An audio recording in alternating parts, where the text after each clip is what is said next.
কোলে নাও সোনা, কোলে নাও তোমার হাম্বা।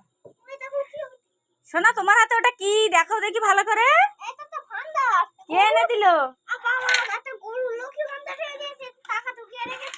ওই যে সোনার বাবা গোসাবাই চলে গেছিল সকাল থেকে, তো আজকে তো দীপাবলি, দীপাবলিকে সোনার একটা উপহার দিয়েছে বাবুয়ার তরফ থেকে। সোনার উপহার এই যে একটা গরুর ভান্ডার, এই দেখো কত সুন্দর কিউট। সোনা পছন্দ? ওর ভিতরে আনার সঙ্গে সঙ্গে 10 টাকা, এই 10 টাকা, 5 টাকা আর 20 টাকার কয়েন ওর ভিতরে ভরেছে। কত সুন্দর দেখাচ্ছে, দেখি তোমার হাম্বাটা। এইভাবে ধরো, সোজা করে ধরো।